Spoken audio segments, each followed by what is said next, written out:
Hola a todas y todos. En este video voy a discutir cómo resolver los problemas de gases ideales de una forma general, no en particular los problemas que ustedes tenían en el cuestionario, sino plantearles cómo pueden pensar los problemas. Todo esto debido a una pregunta de una de sus compañeras. Entonces, el punto de partida de todo es la ecuación de estado del gas ideal. Esa ecuación me dice que todos los gases, cualquiera sea su identidad, todos los gases que se comportan idealmente cumplen con la siguiente ecuación de estado. Presión por volumen, el famoso P por B, es igual a N por R por T. Es igual al número de moles por R por T, donde T es la temperatura y R es lo que se llama una constante universal, lo mismo que la velocidad de la luz o la masa del electrón. Es una constante universal, una constante de la naturaleza. Su valor depende de las unidades que utilicemos para expresarla. En este curso vamos a utilizar esas unidades que están acá, principalmente atmósfera por litro dividido Kelvin por mol. Entonces, este es el valor de R en litro de atmósfera sobre Kelvin mol, 0,082. Entonces, más allá de la presentación que nosotros hicimos de las leyes de los gases, el Boyle-Mariotte, Gay-Lussac, Avogadro, todas esas leyes en realidad están condensadas y su información está contenida en esta ecuación. Una cosa que entonces puedo hacer, dado que cualquier estado de un gas ideal va a cumplir con esta ecuación, es escribir esta ecuación para dos estados cualesquiera. Entonces pienso en dos estados cualesquiera, a los que arbitrariamente a uno lo llamo el estado 1, a otro lo llamo el estado 2, y entonces tengo estas dos ecuaciones. Presión 1 por volumen 1 es igual al número de moles del sistema 1 por R por T1. Y P2 por B2 es igual al número de moles 2 por R por T2. Entonces, lo que voy a hacer ahora es hacer un cociente, lo que se llama miembro a miembro. O sea, tengo dos igualdades y ahora hago el cociente miembro a miembro. Lo que está a la izquierda lo divido por lo que está a la izquierda, lo que está a la derecha por lo que está a la derecha, de manera tal que se me va a cancelar la constante R. Entonces, haciendo el cociente, obtengo esta relación entre la presión, el volumen, el número de moles y la temperatura de cada estado. Bueno, todos los problemas que están en el cuestionario, todos los problemas, se pueden resolver en base a o utilizando esta ecuación. Si ustedes leen con detenimiento los enunciados, van a ver que siempre en los enunciados hay dos variables que se mantienen constantes. Por ejemplo, dice una cierta masa dada de gas a T constante. Entonces, si es una masa dada de gas, quiere decir que la cantidad de materia que tengo es constante, entonces el número de moles también tiene que ser constante. Y además el enunciado le dice a T constante. Entonces, en ese caso, el enunciado les va a pedir cómo varía la presión al cambiar el volumen o cómo cambia el volumen al cambiar la presión. Pero eso es una posibilidad. O puede ser que tengan el número de moles constante y la presión constante y ver cómo varía el volumen con la temperatura. Pero siempre, si ustedes leen con detalle los enunciados, se van a encontrar con que hay dos de las variables que aparecen en esta ecuación que son constantes y las otras dos que justamente varían, y entonces tenemos que encontrar la forma en cómo relacionar la variación de una con la variación de la otra. Eso es lo que vamos a hacer ahora con algunos ejemplos que les preparé.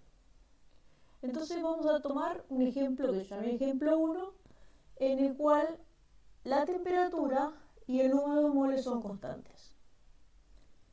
Entonces empiezo con la ecuación que les escribí recién, que la cumple en cualquier par de estados de un gas ideal.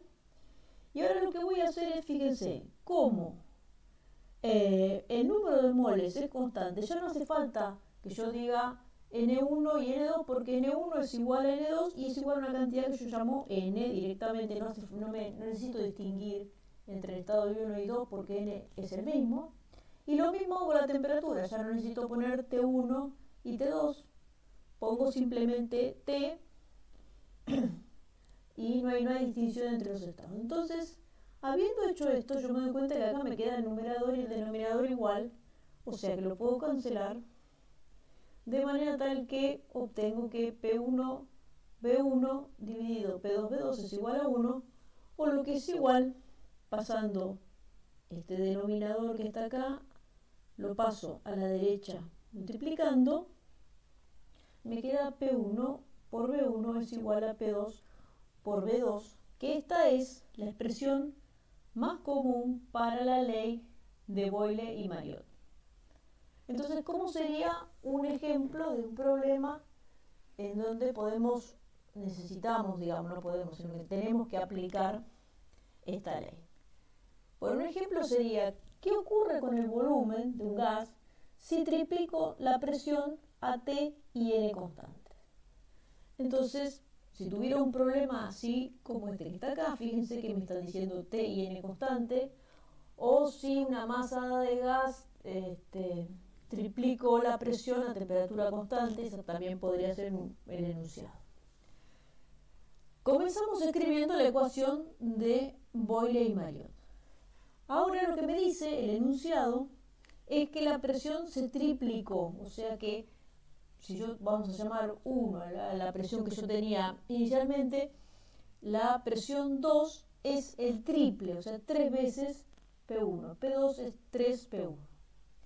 Y lo que me preguntan es qué ocurre con el volumen, o sea qué pasó con B2, cómo es B2 con relación a B1. Entonces B2 es mi incógnita. Muy bien. Entonces lo que hago ahora es reemplazar. En lugar de P2 pongo 3P1 y acá en esta ecuación lo que veo es que tengo P1 a la izquierda y P1 a la derecha, entonces puedo simplificar. Me queda que B1 es 3 veces B2, o lo que es lo mismo, yo quería averiguar el volumen 2, entonces el volumen 2 es B1 dividido 3. O sea, la respuesta es que triplicando la presión a temperatura constante de una masa dada de gas, el volumen se redujo a la mitad, porque este volumen que tengo en el estado 2 es 1/3 del que tenía inicialmente. Y una cosa que les quiero hacer notar antes de seguir con los otros dos ejemplos es que cuando hablamos de número de moles constantes, eso es lo mismo que decir número de partículas constantes. O sea, n igual al número de moles constante implica a n igual al número de partículas constante y también implica necesariamente masa constante. ¿Por qué? Porque el número de partículas es igual al número de moles multiplicado Na, que es el número de Avogadro, que esa es otra constante universal. Entonces, la ecuación que yo escribí, esta que está acá, que relaciona las 4 variables, en realidad se puede poner, así como está expresada en esta ecuación, con una relación en el número de moles, pero se puede igualmente expresar como una relación en el número de partículas o una relación con las masas. Entonces les voy a mostrar ahora cómo sería la ecuación donde me aparece la relación del número de partículas y la de las masas. Cualquiera, ustedes pueden usar cualquiera y no es para que aprendan estas ecuaciones de memoria, sino que simplemente vayan viendo cómo se puede derivar una a partir de la otra. Fíjense, partiendo de la ecuación que obtuvimos inicialmente en la primera filmina, yo acá ¿qué hago para pasar de acá a acá? Lo que hago es multiplicar el lado derecho de esta igualdad por el número de Avogadro y divido también por el número de Avogadro, porque yo tengo una igualdad y yo cuando tengo una igualdad puedo a un lado de la igualdad multiplicar y dividir por el mismo número. En este caso multiplico y divido por el número de Avogadro, que es equivalente a multiplicar por 1, que es lo mismo que no cambiar nada. Entonces multipliqué y dividí por el número de Avogadro y la igualdad se sigue cumpliendo. Y ahora que tengo N1 por el número de Avogadro, es el número de partículas 1. Y N2 por el número de Avogadro es el número de partículas 2. Entonces tengo esta otra ecuación que es similar a esta, solo que en vez de aparecer la relación entre el número de moles, me aparece la relación entre el número de partículas. Y análogamente, usando que la masa de gas es el número de moles de gas multiplicado por su peso molecular, puedo acá, en vez de multiplicar y dividir por el número de Avogadro, multiplicar y dividir por el peso molecular, y en ese caso se lo dejo para que lo hagan ustedes, obtienen una ecuación similar, excepto que en vez de tener una relación entre número de moles, tienen una relación de masas. Bueno,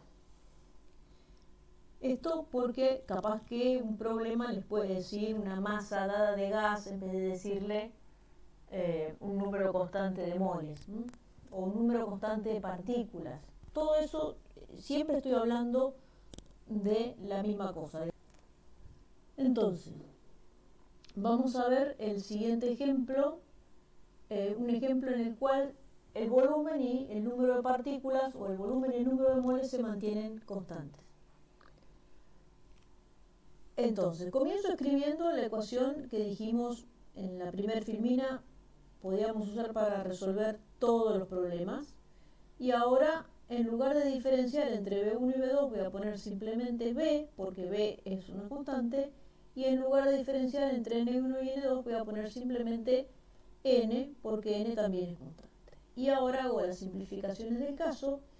Este volumen se cancela con este, y el número de moles de arriba se cancela con el número de moles de abajo, y me queda P1 sobre P2 es igual a T1 sobre T2, que esta es una de las maneras de enunciar la ley de Charles-Gay-Lussac a volumen constante. Hay otra ley de Charles-Gay-Lussac que es análoga, excepto que es a P y N constantes, y por lo tanto acá aparece B1 sobre B2 es igual a T1 sobre T2. Fíjense que todas salen de acá. Bueno, ¿cómo podría ser un ejemplo de un problema donde el volumen y la cantidad de materia se mantiene constante, pero cambia la temperatura y la presión? Y el problema podría ser, por ejemplo, una cierta masa dada de gas tiene una presión de 2 atmósferas cuando su temperatura es 300 Kelvin.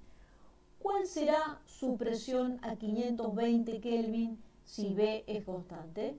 Esa es una forma de enunciar. Fíjense que al decirles una masa dada de gas, le está diciendo que la masa es constante, por lo tanto N es constante. Entonces, escribo la ecuación que acabo de obtener. P1 sobre P2 es igual a T1 sobre T2, y ahora tengo que hacer los reemplazos. Por ejemplo, voy a llamar P2 a esta que es 2 atmósferas, y yo sé que cuando P es 2 atmósferas, la temperatura que le corresponde es 300 Kelvin. Entonces esta T2 es 300 Kelvin. Y yo lo que quiero saber es P1, que es la presión, a T1, que es la temperatura que me quedó acá, que son los 520 Kelvin. Entonces, reemplazando todas las variables por sus valores numéricos, me queda mi incógnita, que es la presión que yo elegí llamar presión 1. Despejando, esto que está acá dividiendo las 2 atmósferas, la paso multiplicando, y me queda el valor de P1, que bueno, haciendo la cuenta con la calculadora, podrán obtener cuánto es P1. Bueno, una cosa muy, pero muy importante en todos estos problemas de gases ideales es recordar que en la ecuación de los gases, T siempre debe estar expresada en Kelvin. Ahora, el enunciado, yo en el enunciado les puedo poner un gas que está a 25 grados. O les puedo poner cuál será la temperatura final, exprese la temperatura en grados centígrados. Pero, independientemente de cómo esté expresado el enunciado, cuando van a poner los valores numéricos en la ecuación de los gases, T siempre tiene que estar en Kelvin y la transformación entre grados centígrados y grados Kelvin, si la tienen que hacer, es esta que está acá. La temperatura en Kelvin es igual a la temperatura en grados centígrados más 273,15. Siempre tienen que utilizar en la ecuación de los gases la temperatura en Kelvin. De lo contrario, el problema está mal y no tiene remedio. Bueno, y el último ejemplo. Es un ejemplo donde la presión y la temperatura son constantes. Entonces, nuevamente planteamos la ecuación que obtuvimos la primer filmina. Y ahora, como dije que P y T son constantes, en vez de poner P1 y P2 pongo simplemente P, que es el valor constante de la presión, y en vez de poner T1 y T2 pongo T, que es el valor constante de la temperatura, y simplifico T con T, P con P y T con T. Ahí está. Y entonces me queda esta relación, P1 sobre V2 es igual a N1 sobre N2, que es lo mismo que decir que el volumen es directamente proporcional al número de moles, que no es otra cosa que la ley de Avogadro.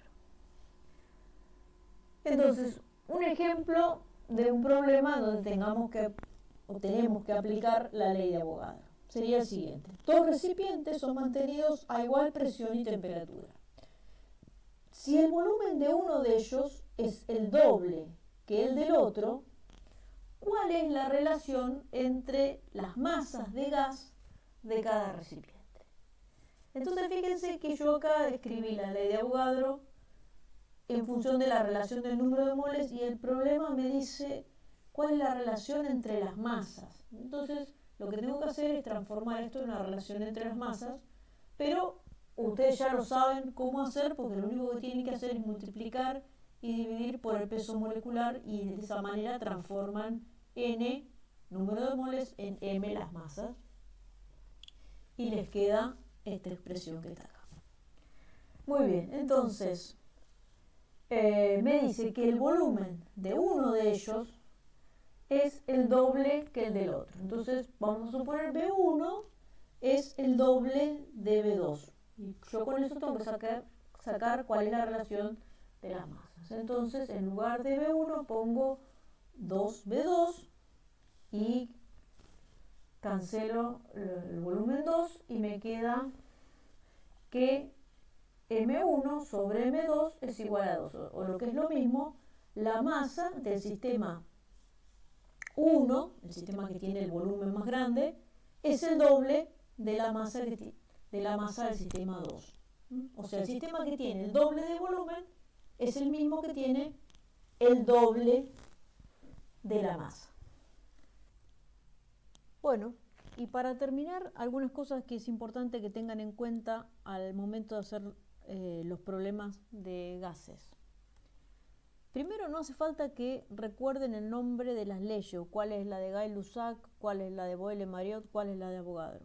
Toda esa información está contenida en la ecuación de los gases, en la ecuación de estado de los gases ideales. Entonces, alcanza con que ustedes conozcan esa ecuación y también tienen que saber trabajar con esa ecuación, ¿no? Eso implica poder despejar cuál es la incógnita, y primero identificar la incógnita y después despejar esa incógnita para escribirla en función de los datos que son conocidos. Si tienen alguna duda con eso, pregunten, pero es importante que sepan trabajar con ecuaciones. También es necesario que recuerden que un número de moles constante implica un número de partículas constante, y eso a su vez implica una masa constante, y que conozcan las relaciones entre esas cantidades que yo en este video les acabo de recordar esas relaciones, cuáles son. Y por último, no olviden que siempre que trabajan con la ecuación de estado del gas ideal, la temperatura tiene que estar en Kelvin, y si los datos del enunciado están dados en grados centígrados, tienen primero que convertirlo a Kelvin para poder usar correctamente la ecuación de estado del gas ideal, si no es un error que es insalvable. Así que recuerden siempre usar la temperatura en Kelvin. Bueno, y con esto entonces terminamos este pequeño video. Espero que les haya servido para aclarar los temas en los que tenían dudas y nos vemos en la próxima.